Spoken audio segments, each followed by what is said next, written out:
favorite things about reviewing games is hoarding old games, and then eventually... That's stupid. That's a stupid intro. It is. That's a stupid intro.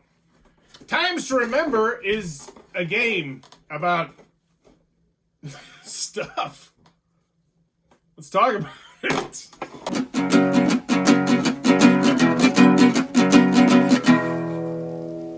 What does that even mean, Bowers Game Corner? Ahoy there, YouTube! We're back again for another Thoughts from the Corner. We're here with my good friend Ronnie. We're talking about Times to Remember, the game that's a blast from your past. This is for ages for 2 or more players, and typically, this is where I take you to the table and show you exactly how to play the game. But this game is so simplistic, I can really show you how to do it right now. So there's going to be 2 of these boards right here. The boards will go from 1950, 1951, 52, all the way up to 1990 plus, because this was made, I believe, in 1991.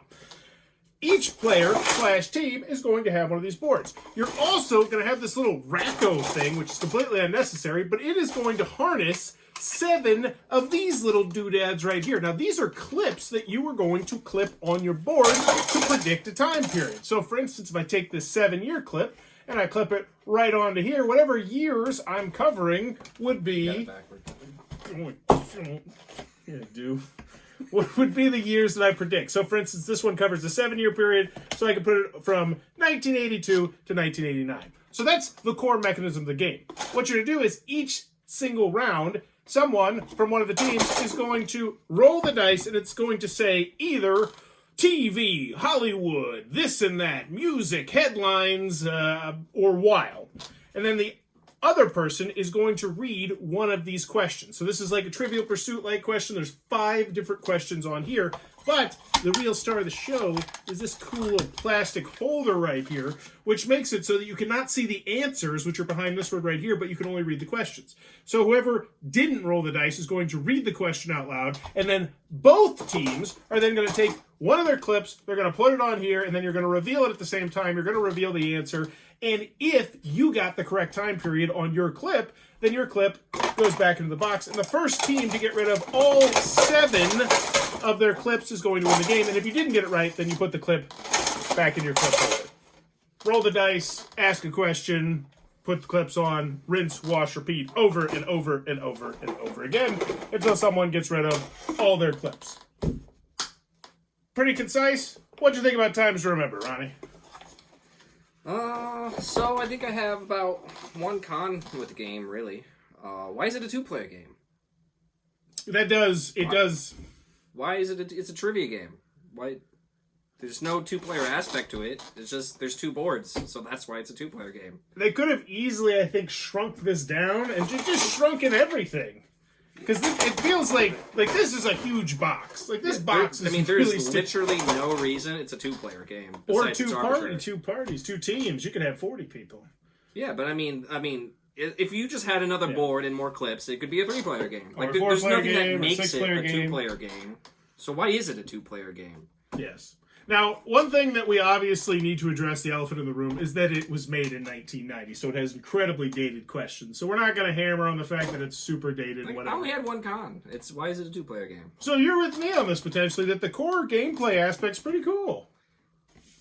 If you want a trivia game from the 50s to the 90s for 2 players... Or 2 teams. 2 teams as well. Sure. This is the one for you. Granted, you can easily play with a pencil and a pen, too. I don't personally like trivia games, period. So did I like this? No. But that doesn't mean anything. I probably wouldn't like any trivia game. So like I said, my only real con is, why is it a 2-player game? That doesn't make any sense to me. Do you think the core mechanism is neat, though? I kind of like this, where it's like we secretly put our thing on here and reveal it. And I...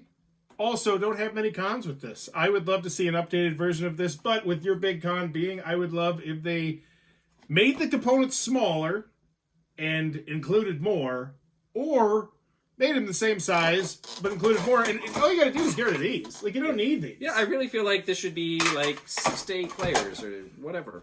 Like, it certainly shouldn't be a 2-player game. I think more than 2 people can play this game. Yeah, I would agree. Tons of questions, though. Tons of cards. You're probably not going to see repeats. There's, like, each one of these is not only, it's double-sided, and there's 5 on each of them.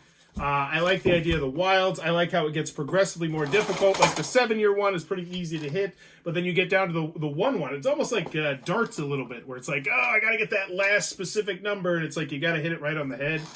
And yeah, I think if you like trivia games, as you put it, if you're playing trivia games with some older people, I'd say in their 40s, 50s, 60s, 70s, I think this is going to go over real well. Yeah.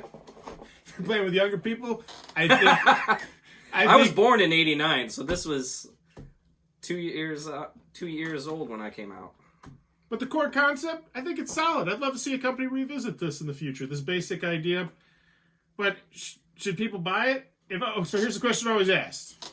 We're going to hand this to you. Would you want it? Yeah, he does not.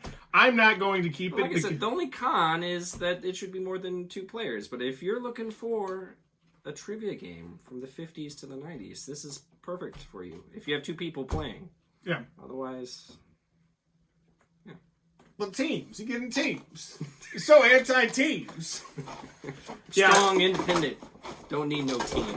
Get rid of some of the big pieces of plastic. Make it multiplayer. Overall, those solid bones on times to remember the game. That's a blast from your past. If it looks like it might be your cup of tea, if you're sitting at Goodwill right now debating on whether or not you should get this, do it. Grandma will like it.